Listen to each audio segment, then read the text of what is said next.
Australia is in an economic crisis.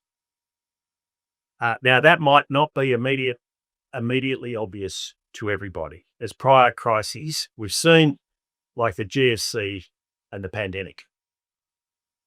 But the crisis is unmistakable when you look at Australia's living standards.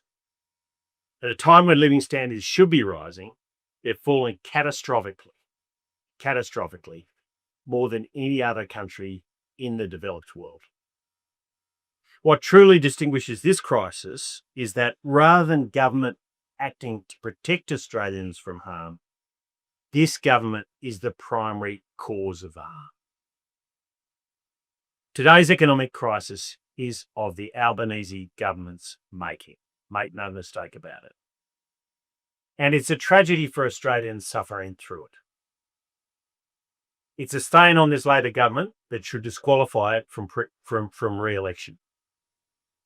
And as someone who has worked my entire life nurturing enterprise and turning economic hardship into success, what this government is doing to our nation truly breaks my heart. It doesn't need to be like this.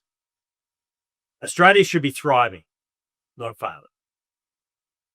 And our current decline only steals my resolve to do what is needed to save Australia. The central message of my speech today is this: only the Coalition has the strong plan and direction, the team, and the strong leadership to save Australia, to turn tough times into better times. We've done it before, we can do it again. We'll protect our way of life and we'll restore our standard of living. Now, the greatest myth perpetuated by Anthony Albanese and Jim Chalmers is that they're victims of circumstance. After 4 years in government and 8 budget updates, their refusal to take responsibility has worn thin. Jim Chalmers frequently tells a revealing lie. The Treasurer takes credit for having brought government spending as a share of GDP down from over a third to around a quarter. The only problem is this took place even before he took office. I won't rehash our pandemic experience at length. No one wants to relive that period. But a point must be made.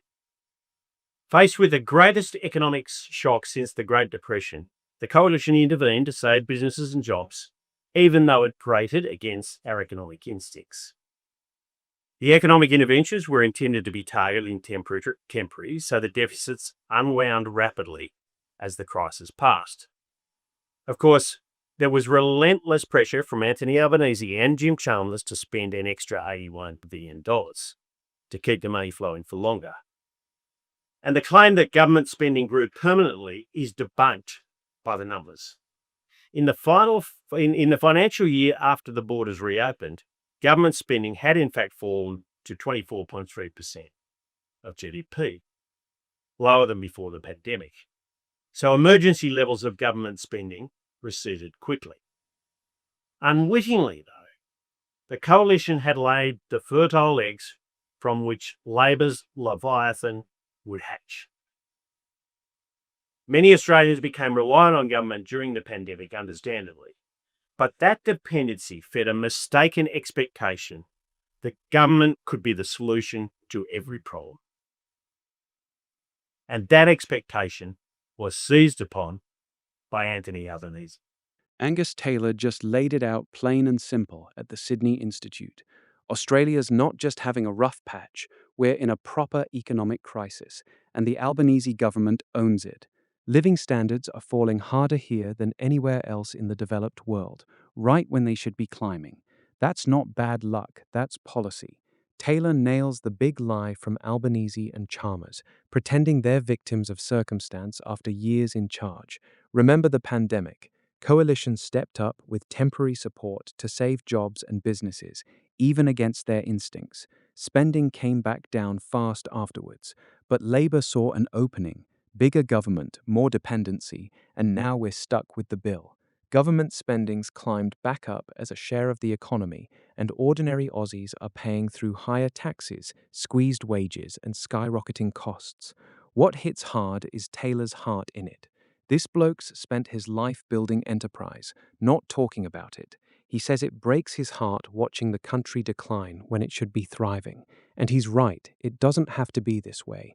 Australia has the resources, the people, the drive. What we lack right now is leadership that backs aspiration instead of smothering it with bureaucracy. The coalition's message is clear. They've got the plan, the team, and the track record to turn this around. Cut wasteful spending, protect living standards, get back to rewarding hard work. We've done it before. Taylor's betting we can do it again. In tough times like these, with families doing it tough on mortgages and groceries, voters are listening for straight talk over spin. This speech draws a sharp line. The question now is whether enough Australians are fed up enough to demand change.